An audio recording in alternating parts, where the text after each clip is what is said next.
Hey everyone, this is James LABRIE from Dream Theater, and you are listening to Sonic Perspectives.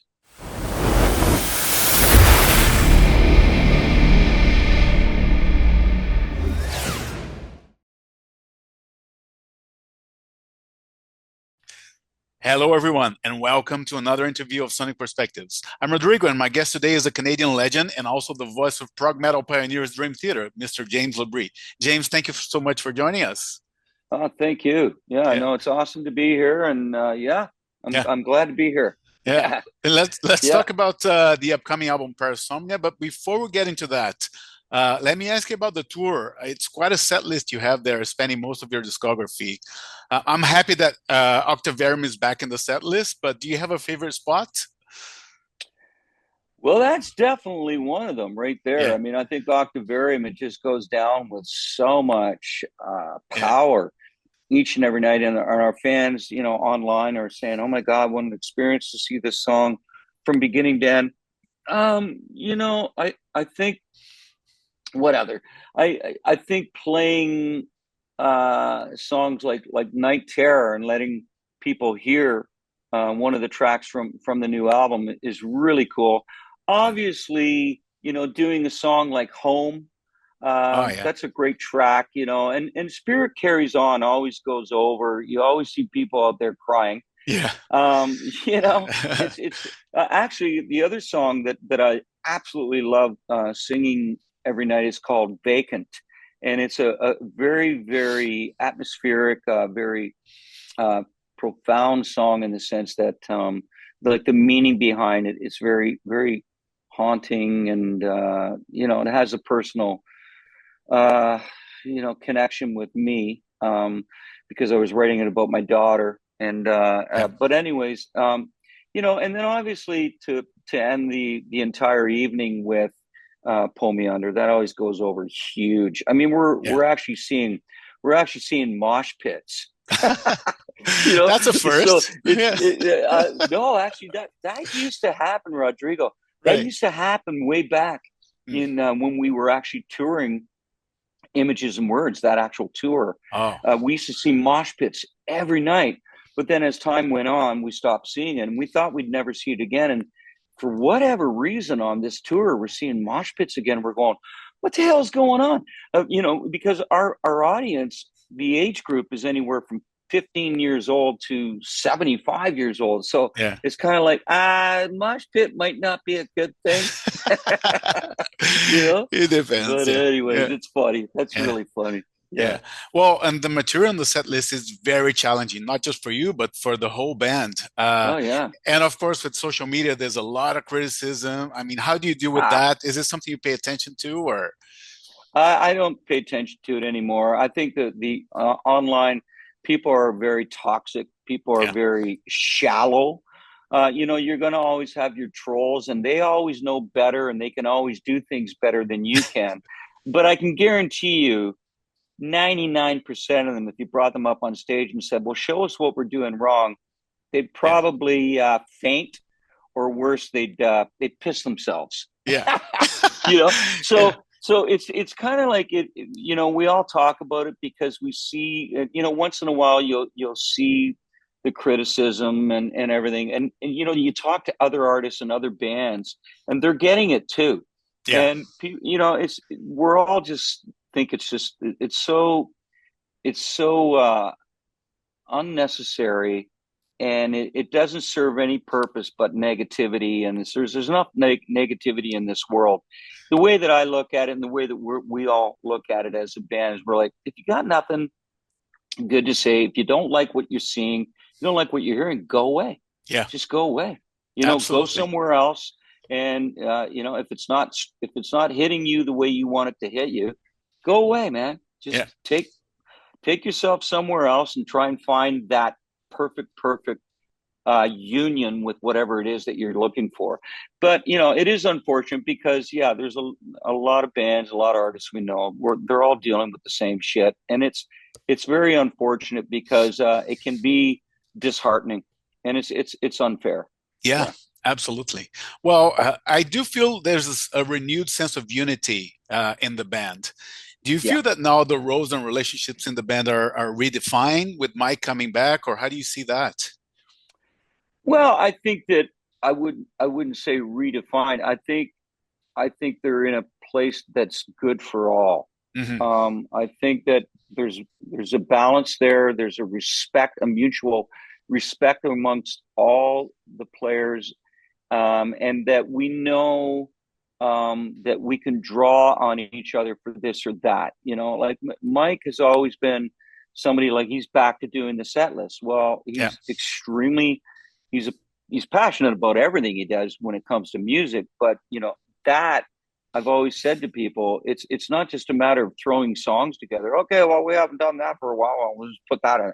Yeah. It's much more than that with Mike. You know, he's a fan first and foremost. Even though he's in the band, he's the biggest fan. Yeah. And so he analyzes everything and he thinks about, okay, you know, the purpose and the reason that we're going to do this song and we're putting this song in the set list is for many, many reasons. It's not just because, well, that'll sound good, you know, or that might be appropriate because they haven't heard it. There's way more to it than that. It's going to enhance the experience. It makes perfect sense musically what we're trying to attain at that particular moment or in that particular tour. Yeah. So there's so many factors that play into this, and that's why he does such a great job at it. And that's why, for the most part, our fans walk away happy that they were presented with that set list. Yeah. So there's things like that. So we all have things that we do for the band. We all have our forte. And I think now it's much clearer that we can look at one another and go, okay, well, you take this and you take this, or you Yeah. do this and you do that. And there's a sense of, there's an equilibrium there now Hmm. that maybe wasn't exactly where it should have been earlier in our careers. But Right. that's growing pains, and that's not unlike any other artist. That they'll go through those things as well, where it's trying to find yourself within the mix, and everyone as a whole trying to appreciate where everyone's trying to, you know, where everyone comes from. Yeah. So it's a matter of getting to that place and arriving at a place where we're like, okay, this all makes sense. This all makes it ensures that the operation will be at its finest, and us as a brand or us as a band are going to be operating at optimum level. Yeah. So yeah, Yeah. but that's where we definitely are, I'd say, nowadays, for sure. Got it. Got it. And speaking of Yeah. the new album, it's not a concept per se, but it does have a running theme of sleep-related disturbances. In my Yeah. mind, there's less constraints when you have a theme, but not necessarily a story to develop, right? Right. A little bit more Yeah. freedom. Yeah. Yeah. I think that, you know, the way that I've been describing this album, it's more thematic. You know, Hmm. it's not conceptual or anything like that. And I think that especially with this particular album, we all knew that the lyrical content was going to be of the same subject matter, Mm. being sleep disturbances and sleep terror and nightmares and sleepwalking and just being in this quagmire of relentless badgering and haunting each and every night. That's something you can't break that circle. Yeah. And so that in itself really helps to create what became this album musically and lyrically. And you're able to, because it is thematic, you're able to create those reoccurring themes musically, or motifs, Yeah. and it just makes for a more exciting and cohesive ride. So yeah, it's something that once, you know, having that as our catalyst, knowing that this album was going to be based around the subject matter of parasomnia, it just really helps because it almost gives you a vision or a path to where you want to take it. Yeah. And something as dark as parasomnia, well, of course, the music itself has to be aggressive and dark and haunting, and I think the tonality throughout the album does support that. Yeah. Absolutely. Yeah. Yeah. I'm curious about A Broken Man, which is one that you brought to the band, and it's about Hmm. PTSD, a theme that you also explored on The Enemy Inside to a certain extent, but Correct. Yeah. Yeah. yeah, with a Sure. different twist this time, right? Yeah. Yeah. Hmm. Well, with the enemy inside, I mean, John was writing right. You know, it was black and white. It was about veterans Yeah. being and being out there and having to deal with this psychological tormenting. Yeah. And with my thing, it was more about somebody reliving those tormenting and tragic and traumatic experiences, but reliving it on a nightly basis, and not being able to come to terms with it. Mhm. Broken Man is about a guy that he's not only been broken by war and conflict, but he's broken by these um, never-ending, relentless nightmares that he has each and every night. And his only, I mean, it's very dark and it's very depressing. So, unfortunately, we've heard far too often of with PTSD. A lot of these veterans, their only escape is to take their lives, unfortunately, Yeah. and it's just so unfortunate that we don't have enough um, tools in place. We keep trying to get more and more tools in place to help them get through these this almost uncurable disease, Yeah. because it's something that they can't make sense of. We were never meant to be exposed to something so traumatic as human beings, Yeah. and to try and fix that, it's virtually impossible. But to try and understand it and put it in a place where they can live a relatively normal life is the goal. It's the goal. But with this one in particular, where I was writing about a broken man, there was no resolution, there was no resolve, or no fix it, Yeah. please. Yeah. And so, yeah, it's definitely a very, very dark lyric, but it is something that a lot of people with parasomnia, suffering from parasomnia, a lot of them are veterans. A lot of them are Yeah. suffering PTSD, and it's just a horrible situation for one to find themselves in. Yeah, of Yeah. course. And Hmm. well, I have a question about your voice nowadays because you're Hmm. exploring a different side of your voice. It's a naturally unique voice, but I can tell Hmm. you're exploring a different side of it, given the darker Yeah. theme of the album, right? That has to be one Yeah. of the Sure. most fulfilling and challenging parts of being an artist, right? And a singer.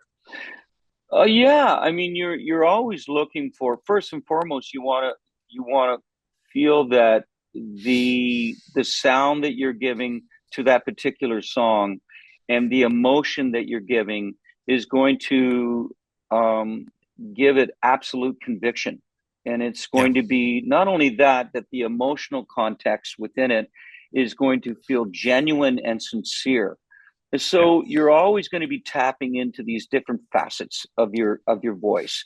And I think it's to me, it's, yeah, it is a challenge, but to me it's exciting. I love it because you grow from each and every experience. And for me, it's very important. If you listen to my solo albums or any of the songs that I've done with Dream Theater, I'm always exploring and always trying to bring out something that you might not have heard, whether it's emotional or whether it's literally a tone or a sound vocally that you're saying, wow, that's kind of cool how he did that. If it's light or ethereal sounding, or it's aggressive and deep and full sounding, or high or low, it all this diversity creates for a very thrilling ride, yeah, and it enriches the listeners' listening experience. yeah, Yeah, for sure. yeah, Before we yeah, wrap it up, I know you're short on time, but are you planning yeah. a follow up to Beautiful Shade of Grey already, or?